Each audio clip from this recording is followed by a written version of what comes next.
안녕하십니까. 달마을 TV에 오신 것을 환영합니다. 오늘은 2024년 10월 21일 월요일입니다. 지금 9시 55분을 막 지나고 있습니다. 오늘 그 아침 뉴스들을 한번 살펴보면요. 대략 주요 뉴스가 한 7가지 정도가 눈에 뜨이는 것 같습니다.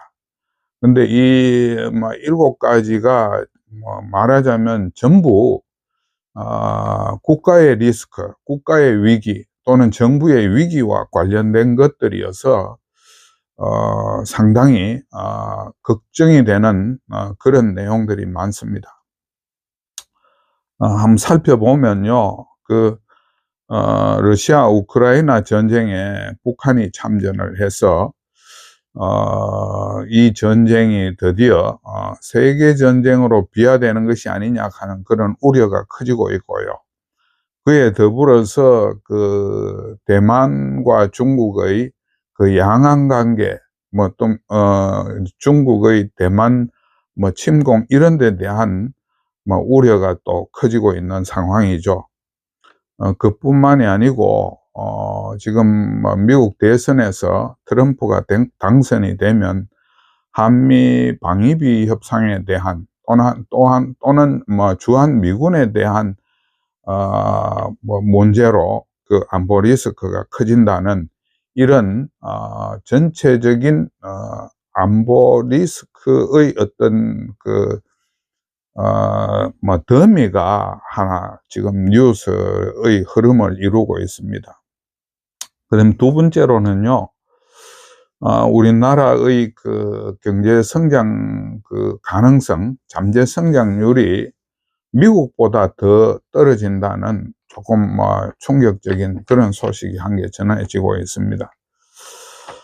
이거는 그만큼 우리가 경제에 대한 혁신이나 쇄신 이런 노력, 또 경제를 활성화시키려는 국가적인 의지나 정부의 의지가 지금 부족하다는 그런 이야기가 될 것 같습니다.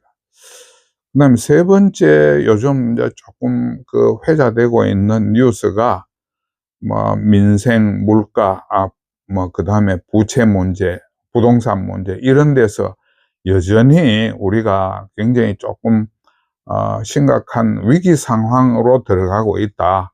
2025년이면 특히 경제 위기가 가시화되고 심각한 국면으로 치달을 수 있다 하는 그런 이야기가 나오지 않습니까?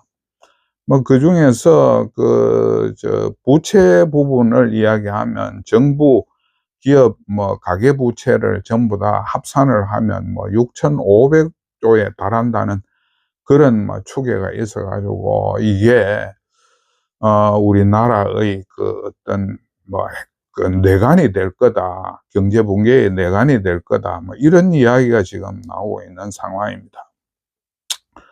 그럼 네 번째 뉴스로는요, 의료 붕괴가 지금 가속화되고 있다 하는 그런 이야기가 지금 연일 보도가 되고 있는데, 이미 사건의 지속 기간이 8개월이 넘어가 9개월에 들어가기 때문에 여기에 대한 뉴스에 대한 민감성이 둔화돼 가지고 이 심각한 문제가 좀 사람들에 대해서 충분히 좀 수용이 되지 못하고 있는 그런 느낌이 있습니다. 그 다음에 잘 아시다시피 이 5번째 뉴스의 중심은 김건희, 명태균 리스크입니다. 정말로 나라의 채무가 땅바닥에 떨어지고 우리나라의 정치 수준이 정말로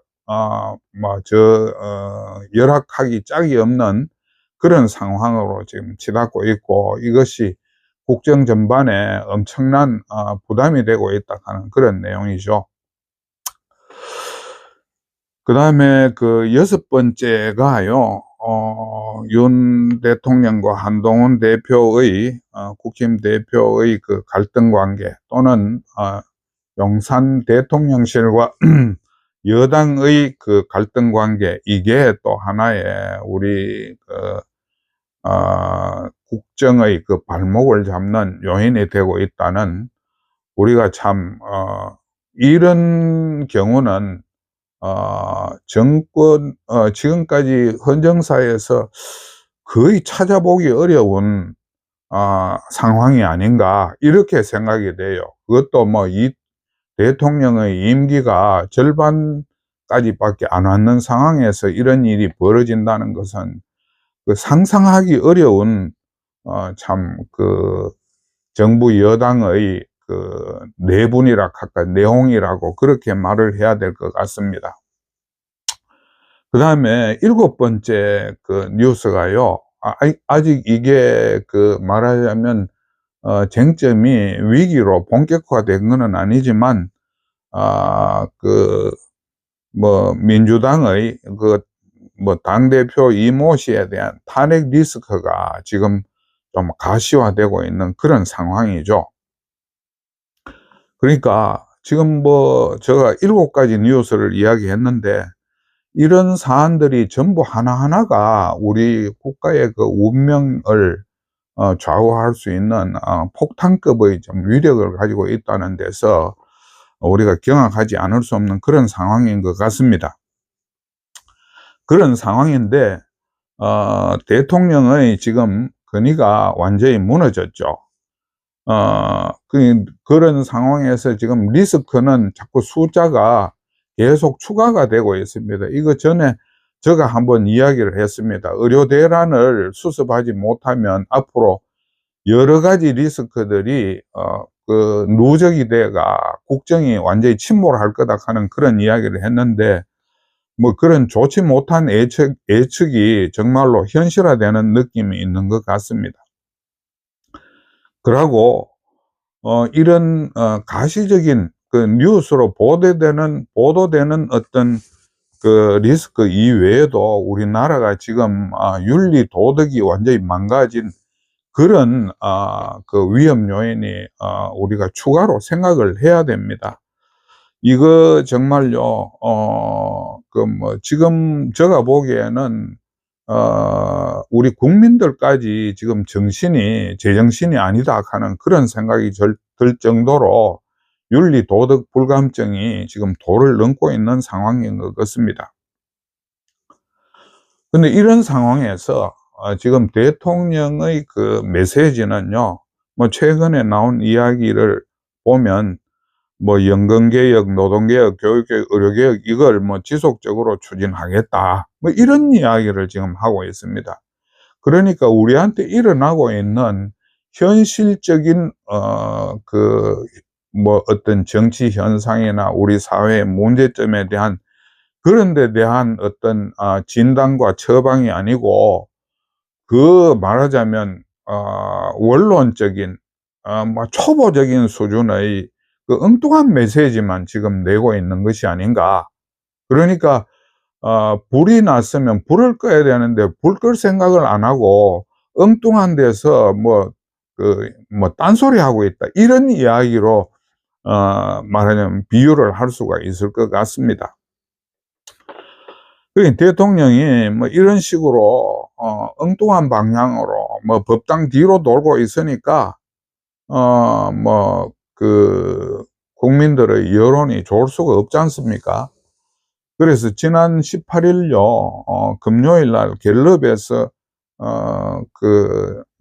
정기 여론조사 했는 내용을 보면 윤 대통령의 국정에 대한 긍정평가는 22%, 부정평가는 거의 3배 가까운 69%, 이 수준이 거의 지속이 되고 있고, 부정평가 이유의 1위는 경제 문제인데요, 2위가 김건희 리스크입니다.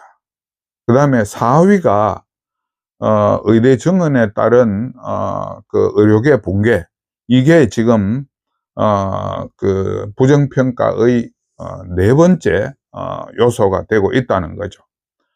그런데도 지금 대통령이 이 부분에 대해서 전혀 반성이나 또는 문제를 수습하려는 의지를 보여주지 않는 것 같아서 정말로 너무 무신경하고 너무 현실을 모르는 정부다, 뭐 이런 이야기가 지금 계속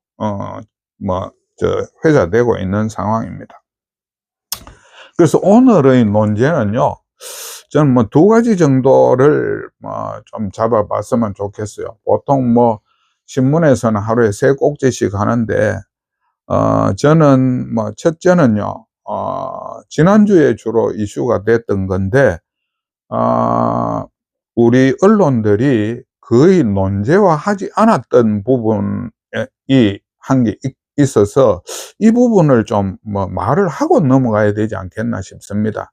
뭐 쉽게 이야기하면 트럼프가 한미 방위비와 관련해 가지고 한국은 미국이 아니고 트럼프의 그런 의미겠죠. 현금 인출기나 다름없다라는 이런 모욕적인 발언에 대한 우리 한국의 대응, 요 부분을 조금 살펴봐야 될 것 같아요. 그 다음에 두 번째 오늘 논제는요, 오늘 오후 4시입니까? 그 대통령하고, 국힘 대표가 만나서, 의제에, 구애 없이, 이것저것 이야기를 한다는데, 이게, 한동훈 대표가, 독대 신청을 하고 한 달 만에 이루어지는 만남입니다. 그래서, 윤석열과 한동훈, 그들의 만남, 이 부분에 대한 이야기를 조금 해봤으면 좋겠다, 이렇게 생각합니다. 먼저 트럼프 발언 관련 현금 인출기 발언 관련해서 말씀을 좀 드리겠습니다. 제가 근년 들어서 가장 치욕스러웠던 두 가지 기억을 꼽으라면요, 이런 내용입니다. 첫째는 문재인 정부와 민주당이 그때 당시에 중국 공산당에 대한 말하자면 만절필동 충성맹세입니다. 그리고 이게 지금 시대에 어떻게 어떤 나라가 다른 나라에 충성을 맹세한다는 게 이게 말이 되겠습니까?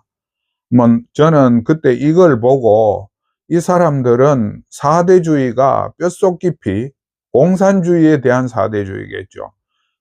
공산주의에 대한 사대주의가 뼛속 깊이 박힌 사람들이라고 그렇게 생각을 했습니다. 그리고 행동도 그런 일이 여러 군데서 나타났잖아요. 대통령의 혼밥 외교라든지, 북한에 대한 맹종도 마찬가지고요. 그런 선상에서. 이게 제가 생각할 때는 가장 치욕스러웠던 기억으로 생각이 됩니다. 그 다음에 두 번째 제가 좀 치욕적인 기억이라고 생각되는 게 트럼프 정부 때, 그러니까 이전 정부를 말합니다. 지금 현 미국 정부 이전에 트럼프가 집권을 했었지 않습니까? 그때 당시에 트럼프가 한 말이 자기가 주택 임대를 해가지고 거기서 월세 올리는 것보다 한국에서 방위비 올리는 게 더 쉽다, 이런 식으로 한국을 완전히 조롱을 했습니다. 그래서 저는 그때 이게 아무리 한미가 동맹국가라고 하지만 그 동맹의 상대국가를 이렇게 말하자면 욕을 보여도 되나, 이런 생각이 들었거든요. 그때가 바로 또한 문재인 정부 때입니다. 그런데 그때 당시에 문재인 정부나 또 여야당이나 언론이나 제가 볼 때는 굉장히 좀 비굴한 대응을 하지 않았나, 이렇게 생각을 해요. 그러니까 그런 트럼프의 망동에 대해서 일체 우리가 경고나 위협적인 또는 거기에 상응하는 우리 국가의 어떤 의지, 이런 걸 보여주지 못하니까 요번에 지금 같은 이야기를 반복하고 있지 않습니까? 그런데 요번 우리나라에 대한 조롱은 그것보다 더 심한 것 같아요. 한국을 현금 인출이라고 이야기를 하고 있지 않습니까? 그래서 이번에 최근에 한국과 미국이 한미 방위비 협상을 2026년에 1조 5천억 원으로 그 방위비 분담금을 8% 높인다 하는 그런 이야기가 있었지 않습니까? 그거를 폄훼하고 자신이 집권하면 한 100억 달러, 그러니까 지금보다 한 9배 정도, 요번 협상보다 9배 정도 되는 돈을 뜯어낼 수 있다 하는 그런 식의 반응을 했거든요. 그래서 저는 이걸 듣고 참 이게 말하자면 미국이 자유우방의 맹주국가는 다름없는데 과연 이런 동맹국가에 대해서 이런 참 상식 밖의 상상 이상의 발언을 할 수 있느냐, 여기에 대해서 굉장히 좀 개인적으로 분개를 했습니다. 그래서 이게 윤석열 정부가 정부 단위에서 미국의 그 대선 후보를 비판한다는 거는 좀 쉽지가 않겠죠. 조금 조심해야 될 부분이라니까, 라든가, 향후의 관계라든가, 이런 거를 생각해서, 물밑으로 그 부분에 대한 이야기는 할 수 있을지 모르지만, 대놓고 이야기하기는 어렵겠죠. 그렇지만, 여당이나 야당은 이 부분에 대해서 얼마든지 이야기를 할 수 있다는 겁니다. 트럼프의 그 잘못된 자본주의의 찌꺼기 같은 발언을 그걸 비판하지 않는다는 것은 제가 볼 때 국가의 주체성이나 국가의 기본적인 자기 존중을 못하고 있다는 그런 생각이 들었습니다. 근데 그뿐만이 아니에요. 우리나라 언론들이 거기에 대해서 저는 적절한 대응을 못하고 있다고 생각합니다. 제가 이때까지 쭉 읽어본 기사들을 보면 말이죠, 거의가 트럼프가 11월 5일 날 재집권을 하게 되면 아마 이 지금 방위비 협상을 깨고 새로운 방위비 협상을 요구할 것이고, 거기에 되면 우리가 방위비 분담액을 늘려야 되니까 거기에 대한 사전 대비가 필요하다, 좀 이런 말하자면 피해의식에 젖은 이야기들만 하고 있는 것 같아요. 그 언론이라는 게 뭡니까? 정부나 이런 데서 공식 기관에서 말할 수 없는 거를 우리 국익을 위해서 속 시원하게, 그게 또 우리가 합리적이고 논리적이고 또 동맹에 대한 국가 간의 A라는 점에서 그 부분을 짚어주는 게 그게 당연한 거 아니겠습니까? 그런데 전부 꼬리를 이야기도 안 하는데 꼬리를 내리고 재협상을 해야 다니 또는 방위비를 올려줘야 될 것 같으니 거기에 대비를 해야 된다느니, 이런 식의 정말로 기백이라고는 찾아볼 수 없는 이야기만 하고 있어가지고 제가 굉장히 좀 유감스럽게 생각이 됐어요. 우리 언론이 이렇게 말하자면 정의나 외교 관계에 있어서 정상적인 프로토콜을 요구한다, 또는 그 사람들의 그 막론에 대해서 비판을 한다, 이런 걸 못한다면 그 언론이 아니죠. 저는 이번에 이걸 보고 엄청나게 실망을 했습니다. 근데 우리가요, 이번에 이 발언하고 관련해서 한번 좀 여러 가지 생각해 볼 게 좀 있어요. 우리가 미국을 안보 공약을 지키는 데 있어서 100% 신뢰할 수는 없잖아요. 우리가 미국에 대한 신뢰는 제한적일 수밖에 없습니다. 그 사람들이 자기 목숨을 버리면서 우리를 지켜준다, 이렇게 생각할 수는 없잖아요. 그걸 분명히 우리가 깨달아야 되는 거고, 그와 관련해서 우리가 1979년에 그 박정희 대통령이 미국의 카터 대통령과 서울에서 회담한 그런 내용을 한번 되새겨 볼 필요가 있다는 겁니다.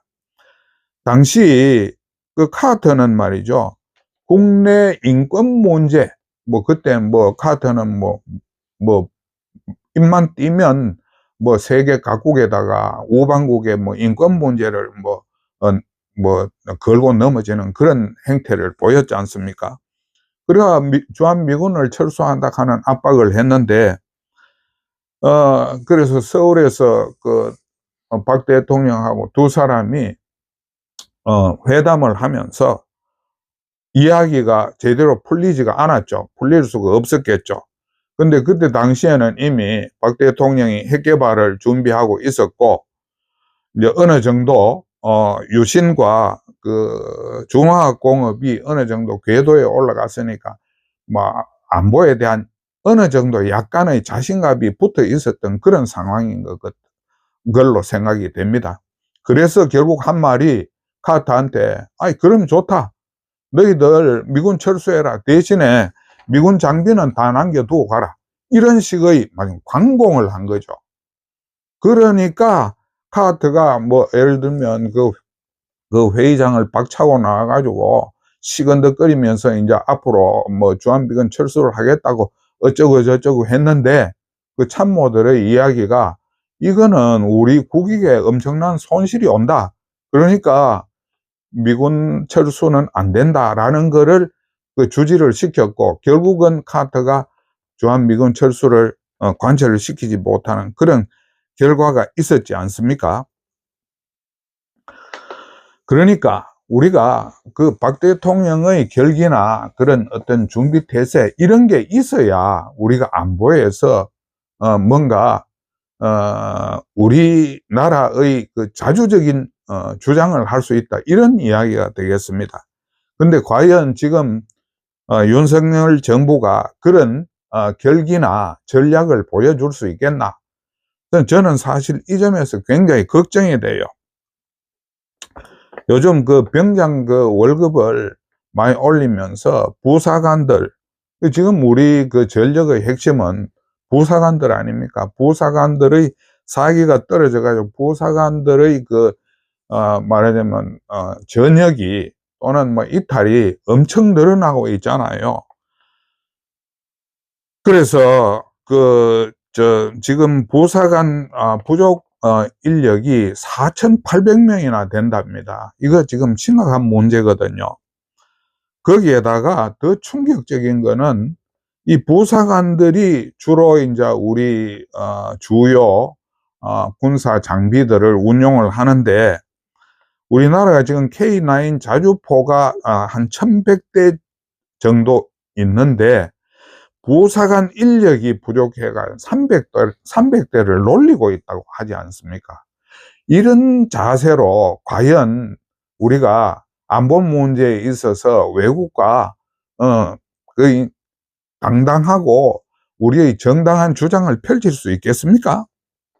그것뿐만이 아니죠. 여러분 한번 생각해 보세요. 국정원은 무력화됐죠. 군은 뭐 인권센터라 하는 뭐 이상한 그런 우리 휴전 상황에 맞지 않은 이런 조직들이 뭐 곳곳에 들어앉아 가지고 국군의 전력을 깎아먹고 있는 거 아닙니까? 그 다음에 북한 인권법은 표류하고 있고 벌써 몇 년이 되고 있는지 모릅니다. 민주당이 이거를 말하자면 뭐 인권위원회가 추천을 안 해주고 있잖아요.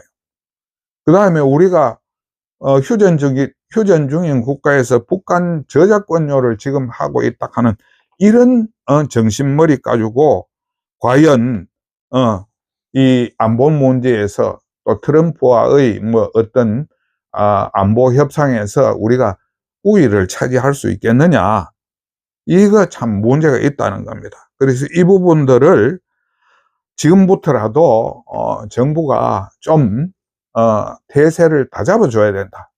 뭐 물론 한계가 있을 겁니다. 뭐 당장의 시간 당장에 어떤 뭐 이룰 수 있는 문제가 뭐 그 중에 일부에 국한되겠지만, 그런 자세가 필요하다는 겁니다. 그게 지금 없으면 우리가 장기적으로 남의 안보 종속에 뭐 매일 수밖에 없다 하는 그런 이야기를 제가 하고 싶은 겁니다. 뭐 트럼프의 현금 인출기 발언에 대한 우리의 자세 뭐 이런 거는 이 정도 말씀을 드리고요. 두 번째 논제가 윤석열과 한동훈 그들의 만남입니다. 여기에 대해서는 지금 뭐 주제가 뭐 열려 있다지만 일단 지금 이야기되고 있는 언론에서 짐작하고 있는 주제는 대략 두 가지인 것 같아요. 뭐 최근에 우리가 이야기가 오고 가고 했던 부분이 그것이니까, 첫째는 뭐 김건희 리스크에 대한 세 가지 요구 조건이 있었지 않습니까? 한동훈 대표가 그 다음에 뭐 의정 갈등에 대한 정부의 어떤 뭐 좀 전향적인 조치, 뭐 이 두 가지가 아마 지금 주제가 될 것이라고 생각을 하는데, 저는 그에 앞서서 그 두 사람이 말이죠, 자신들이 가지고 있는 좌파적인 정치 철학, 그럼 두 사람의 인간관계, 그 다음에 국정 혼돈에 대한 대처 능력이 너무 부족하다 하는 자신들의 과오에 대한 사죄를 먼저 해야 되는 거 아니냐, 이렇게 생각해요. 그 두 사람이 공히 저는 그런 자세를 보여줘야 된다고 생각을 해요. 근데 제가 이제 두 사람을 정의를 하자면요, 두 사람은 국정 철학과 신념이 부족한 친좌파적인 상둥이라고 생각을 합니다. 이제 온전한 우파라고 볼 수 없다는 거죠. 우리가 그 두 사람 관계를 보면 또 다음으로요, 한동훈은 결과적으로 자신을 키워준 윤석열 대통령을 배신한 사람입니다. 이유야 여하튼 간에 그 배신을 피해갈 수 있었을지 없었을지는 모르겠습니다만 결과는 분명히 배신으로 나타났습니다. 그래서 저는 이게 인간적으로 별로 바람직한 모습은 아니다, 이렇게 생각을 하고 있거든요. 그 다음에 윤 대통령은 김건희 씨 문제로 굉장히 말하자면 한동훈 대표에 대해서 옹졸한 처사로 일관을 했죠. 도이치모터스 사건 이런 처리도 사실은 이거는 기소 의견으로 오히려 가는 것이 정부의 부담을 줄이는 건데, 이런 데서부터 전반적으로 옹색한 변명을 하거나 거짓말을 하거나, 이 전부 다 정부의 어떤 신뢰를 깎아먹는 그런 일로 귀착이 됐잖아요. 대통령은 기본적으로 배우자를 잘못 선택했으면요, 그 자체도 국민으로부터 비판을 받아야 된다 하는 그런 마음 자세를 가지고 있어야 돼요. 거기에서 출발을 해야 되는데, 비판을 안 받겠다고, 그 다음에 범죄를 피하겠다고 이런 생각을 가지고 대하니까 점점 일이 꼬일 수밖에 없잖아요. 그러니까 지금 특검법에 대한 찬성 여론이 62%, 65% 갤럽에서 그렇게 나오지 않았습니까? 이게 앞으로 더 내관이 더 확대될 수 있어요. 이거는 피해 나갈 수가 있는 문제가 아니라고 생각합니다. 적어도 이런 위기에는 반드시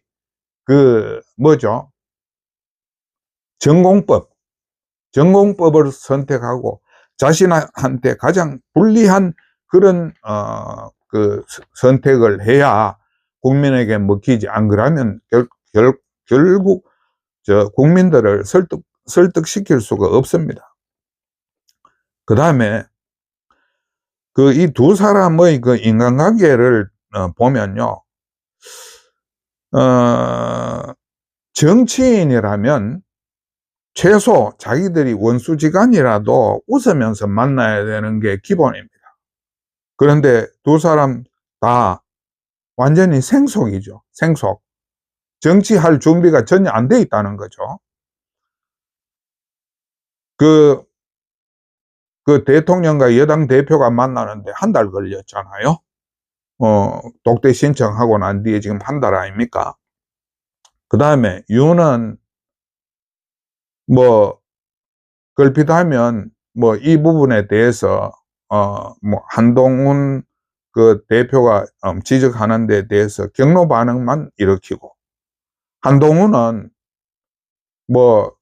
한동안 폴더 인사를 하다가 어느 날 자기한테 이제 대통령이 예우를 안 해주니까 막 꼿꼿하게 서가지고 악수하는 이런 조금 조울증 아닙니까, 이거?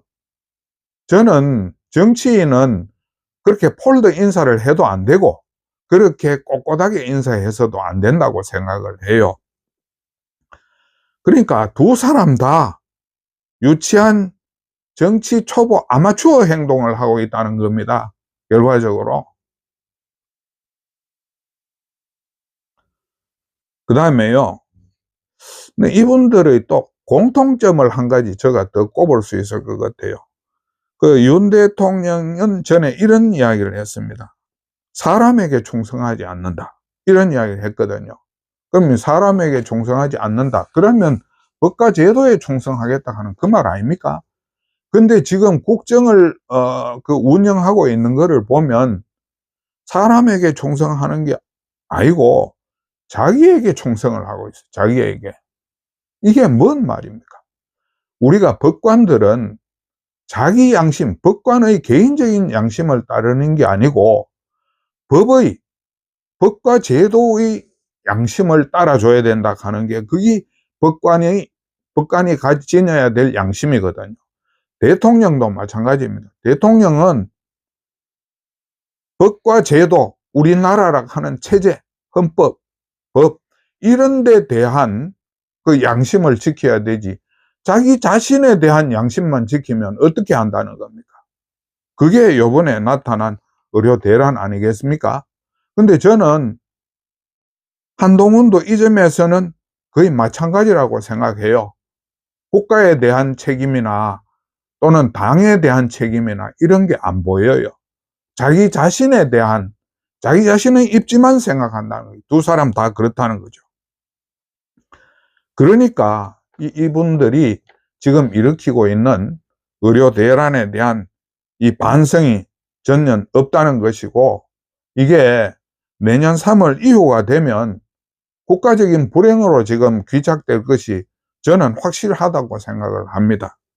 그렇게 되면 이 재앙이 정부 여당, 그 다음에 보수 세력, 그 다음에 우리나라의 큰 불행이 될 것이라고 생각하고, 이걸로 인해 가지고 저는 두 사람 다 역사의 단두대에 올려질 가능성이 크다고 생각하거든요.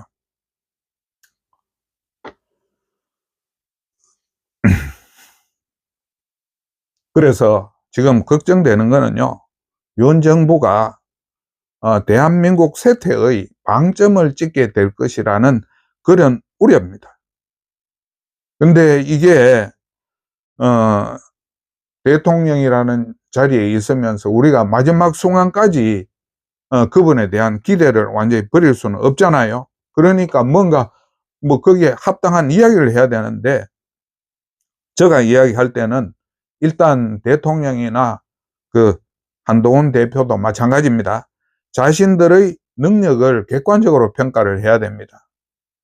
그게 객관적인 평가가 안 되면요, 전부 다 엉뚱한 짓을 하게 된다는 겁니다. 그래서 그 객관적인 평가 위에서 뭐가 문제인지, 그럼 아까 전에 제가 초두에 말하자면 리스크가 한 7가지 정도 된다고 자신들 포함해가 7가지 정도 된다고 이야기를 했잖아요. 그런 데 대한 쇄신책을 찾아줘야 된다는 겁니다.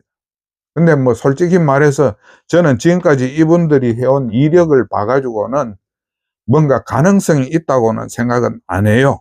그런 점으로 보면 우리나라가, 대한민국이 대통령 운이 다 했다 하는 그런 생각까지 듭니다. 그렇지만 일단 뭐 대통령이 재임해 있는 동안에 우리가 대통령에 대한 기대를 완전히 접을 수는 없잖아요. 그러니까 이번 모임을 통해서 두 사람의 모임을 통해서 작은 기적이라도 있어 주기를 바라는 그런 심정은 분명히 있습니다. 뭐 오늘 어떤 결과를 내놓을지 모르겠지만 그런 국민들의 그 역사적인 기대가 있다는 점을 인식하고 지금까지 그 초보적인 자세를 버리고 대승적인 국정 운영을 위해 가지고 두 사람이 뭔가 의미 있는 합의를 이뤄주고 또 국민들의 심려를 들어줬으면 하는 그런 생각을 가집니다. 오늘 뭐 이야기는 이 정도로 마치겠습니다.